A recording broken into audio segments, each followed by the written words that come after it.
แปลงทางนี้เลยค่ะ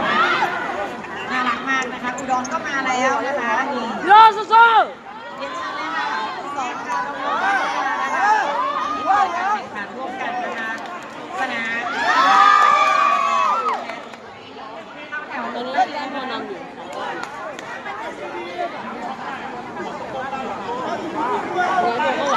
เพื่อนเพื่อน โยสู้ตอนนี้ได้พอนำอยู่